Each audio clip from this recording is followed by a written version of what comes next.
This week on the Storycraft Society, we're going to be building the Dragon's Tower for our Ruins of Thundertree set.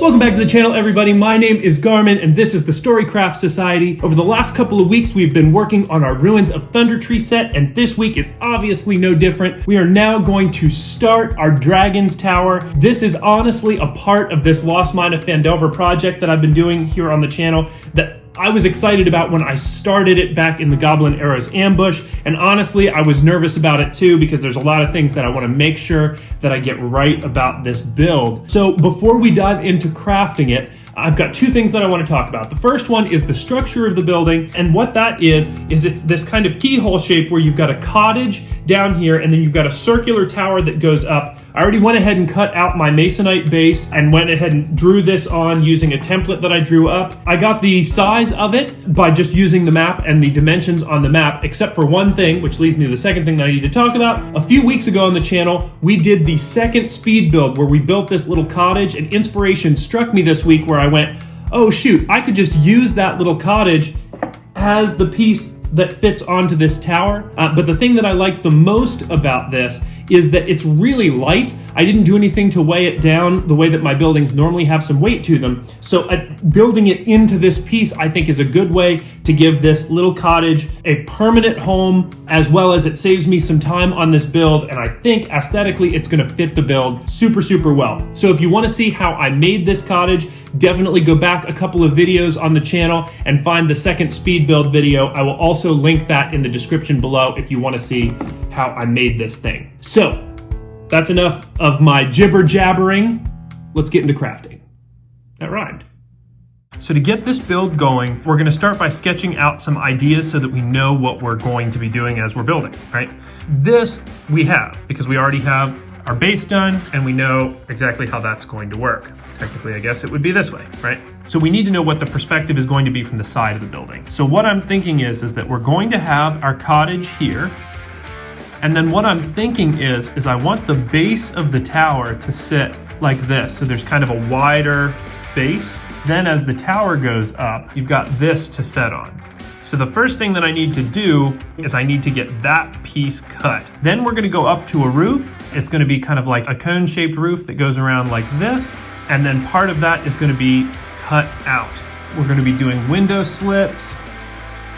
And then of course, it's gonna be our bricks running the whole way around. I probably am also going to run foundation blocks that run like this underneath the whole thing. And we can probably use the bricks from the Agatha's Lair build to do that as well, so that the whole thing was built kind of on a foundation structure. So that is next. So let's get this piece cut out, and then once that's cut out, then we can start laying down our foundation blocks. Let's go. So for the first part of this, figuring out this kind of base here, I went ahead and cut a 1-inch thick piece and glued them together so it's just 6 by 6. I knew it needed to be bigger than the actual size of my tower. That way the edges can slant upward. And I needed something that was bigger than this. So I'm going to use the most perfect measurement I can, which is an empty frog tape container, but it's bigger. That's literally all that I need. Sometimes trying to take the time to use a ruler and get it perfect is just not worth it. When you can take something like this, drop it on here, and now there is the measurement for my circle. So now we're gonna head over to the Proxon where we're gonna cut this out, and I'll show you how I'll get this slant. So we're gonna start this by using the Proxon to cut out the circle. We're just gonna do that freehand, and then once we have that done, then I'll show you how to get the angle. Now that we have our disc, we're going to take the wire on the Proxon and we're going to angle it. And then we should just be able to carve this the whole way around to get our perfect top. You could easily choose to do this with an X-Acto knife and just be real careful and go around this edge. It's going to get you less smooth of a cut. Again, Proxon's just going to save me a little bit of time. Now that we have our disc done for this little part, you can see I got the angle cut, I've got the top right. Now we have the tricky cut coming up. So I have this one little area that I didn't get a real good cut on. That's the area that I'm gonna use to have it come into my building. So then now what I've got to do is mark out the area where it is going to fit up into this building.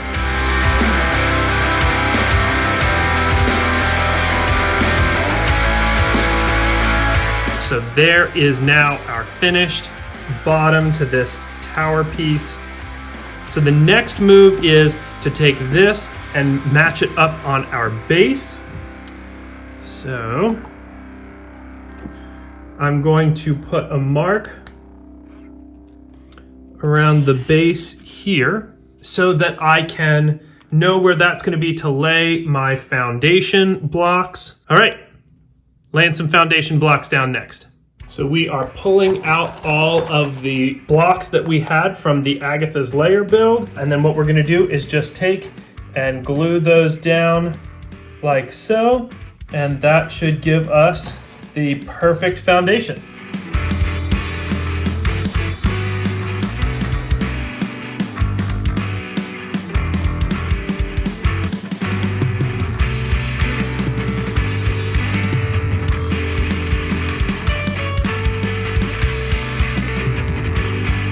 All right, so now I actually have to run out and run some errands, one of which is mailing some statues to a certain gnome person. Gnome Depot, I'm looking at you. So to use the time that I'm out as dry time, I'm gonna go ahead and put glue down and sand on my base here so I can get that drying while I'm out running errands. So that's next, glue and sand.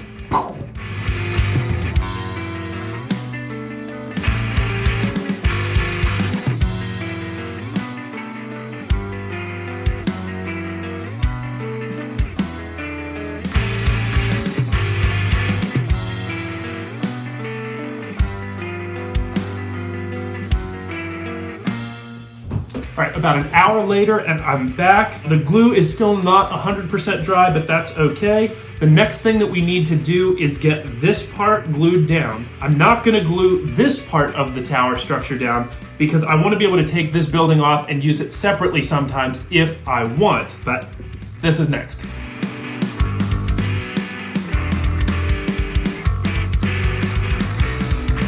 All right, so the bricks that we're gonna be using are ones that I actually already had some cut up.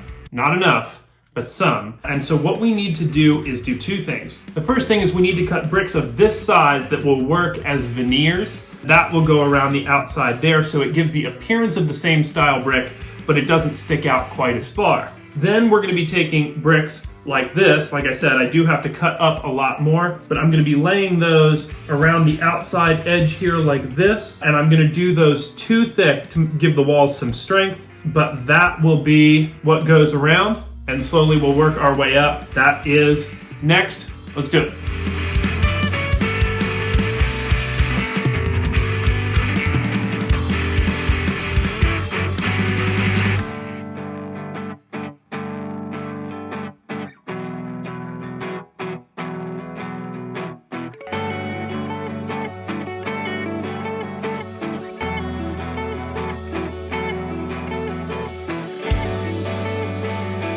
All right, so I'm really stoked as to how the brickwork is starting to look. In particular, I'm really excited about how it's joining up with the little cottage here. Sometimes the plan just falls together and that always feels so good. The next thing that we've got to do is start putting the arrow slits in. So I think I'm gonna put an arrow slit here, here, and here. And then I'm gonna do that same thing a little higher that's maybe offset from those. But that's next, and I'll show you how I'm gonna build my little window frames.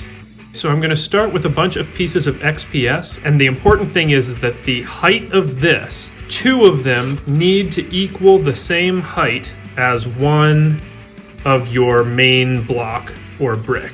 The next thing is you're gonna take two of them and stack them up like this, and then we're going to cut out the shape of both the windowsill and the upper part of our window. This shape. So window slits are supposed to be tighter in the front and wider in the back. That way a defender can stand back here with a bow and they have a wider angle to shoot where it's harder to get an arrow into that slit. And then we're gonna take our block and we're gonna have one here and one here. So now you can see I actually made it too small because I don't have enough of a gap. So if I did this, That's a little better. So then now that we know we have our shape, we come in with our X-Acto knife, and then that should leave us with two pieces that are exactly the same size. Now we're gonna take our tinfoil ball and we're gonna go over all of the flat surfaces and edges to get them textured up to look like stone. So with that done, we're going to take and get out our hot glue gun and start putting a little bit of hot glue onto the base of a brick. We're gonna get these glued down where they belong, and then we're gonna do that exact same thing on the other side. And now we're gonna take these and do that exact same thing and take them each up 2 more. So it'll be 3 of these bricks with this bottom piece. So when that's done, it's gonna look like this. So from the outside, that's what you'll see. And now we're gonna take our final piece and we're gonna put it on top. So we're gonna get that glued on, and then I'll show you how that connects into the piece.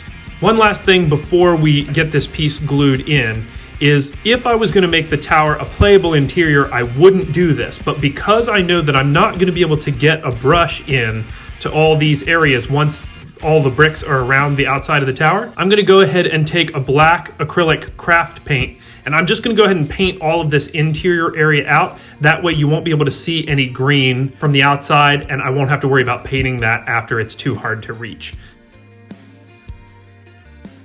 There we have our window slit. Nice. Now that I have that done, I'm gonna make 2 more and then we'll dive into the brickwork. Let's go. So with the windows all in place, that means it is time to take on the big part of this build, which is gonna be laying all of the block down that's gonna make up our tower. There's not a lot to say about this step other than just start putting some bricks down, keep your head down. It's gonna be a long journey, but one that will be worth it in the end, I can promise you that. So let's start laying down some block. So while we're laying the bricks down, there's actually 2 really important techniques that we need to go over that will help give your tower strength as you keep going up in layers. Now, when you're only 1 or 2 or 3 or 4 levels high, none of this matters. But once you get up into a much higher area, this stuff is really going to be important. So the first thing is that you need to do 2 bricks thick. What that does is it gives the front brick the ability to lean on the back brick a little bit, and that will give it a ton of strength. The second is a little trick. The trick is you take Elmer's glue and you go to the cracks in between the bricks. You take and put a little dab of glue. And what gravity will do is it will pull it down in between the blocks. It won't do it right away, but it will do it. And as it pulls the glue down in between the blocks, it will get all those blocks to go and grip together and be a lot stronger. Once that dries, it is impressive how much sturdier the piece will get. All right, so real talk. This section has been driving me nuts. I honestly have been really stressing to try and come up with how to get the circle of the tower the whole way around on top, but not mess up the building here. And I think I've finally come up with a solution that I'm happy with. Whether it'll work or not is a totally different story. So what I'm going to try is I cut out the shape that I need here. And then this slides down in like this. And then what I'm gonna do is cut the diagonal of the shape of the roof into this piece, slot it the whole way down into the tower, and then glue veneers on the outside of this to give me my full circle. I don't know if it's gonna work, but here's to hoping, and you get to watch me fail potentially and hopefully watch me succeed. Let's go.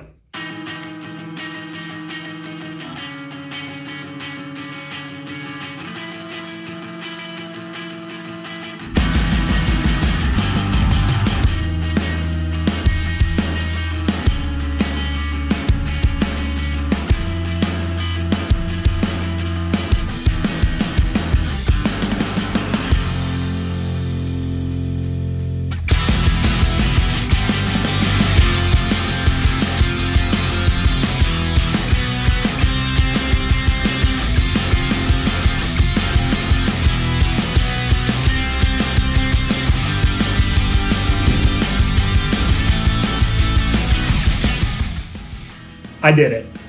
And it looks good too. I am so stoked.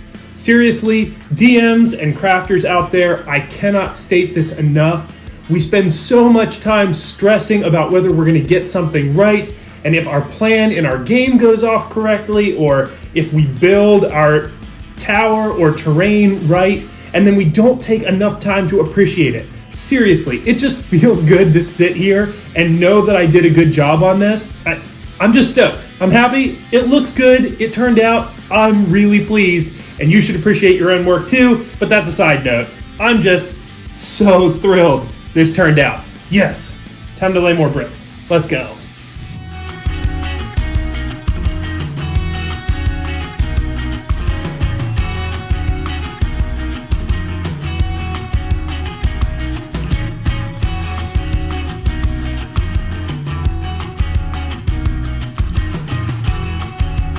So that was certainly quite the ordeal to get all these blocks laid. I'll be honest, I enjoy laying bricks. I'm sure there are a lot of folks out there who don't agree with me on that, but I like it. I like being able to zone out and just lay bricks, and eventually you get this cool looking thing. One of my favorite things about making these videos is getting to go back and watch the time lapses. I'm still stupid stoked on how good this turned out. Just so pleased. And now it's time for the final part of the sculpt, what's going to really sell this full piece, and that's getting the top done. So what I'm gonna do is I'm going to cut out a disc of foam. I'm gonna make it twice the size of my bricks. It'll look very similar to this layer here. So that's next.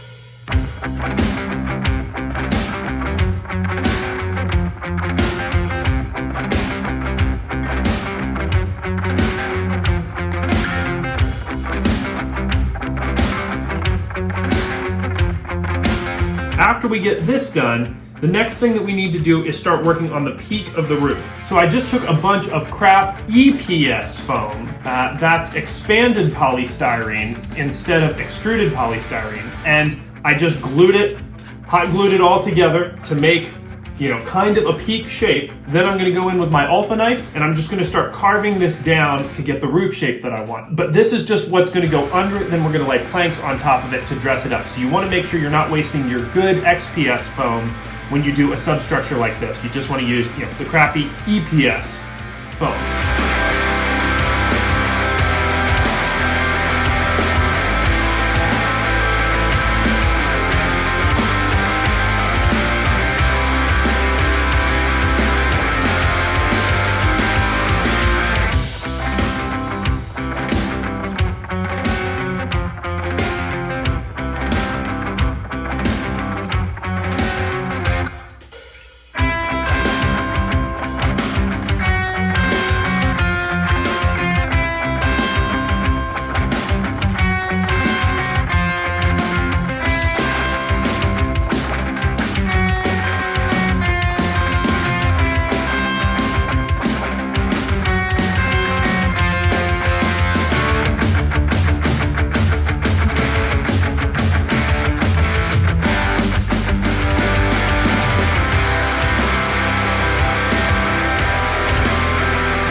It is now time for the scariest part of this whole build, which is that we know in the Green Dragon's tower there is a huge hole in the side of the roof, and that is what allows the dragon to crawl in and out. So this will be the last thing in this video. I'll definitely show some shots of what the thing looks like at this stage at the end of the video, of course. But then next week I'm going to pick up with doing all the painting and the detailing of this piece to get it all the way finished.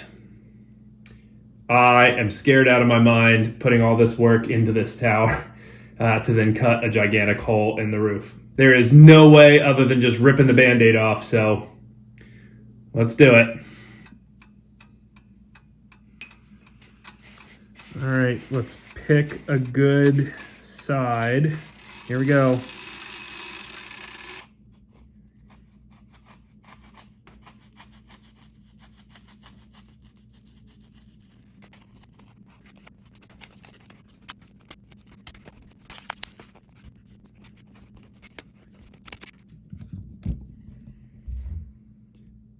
Boy, I hope that wasn't a mistake. We'll see you next week.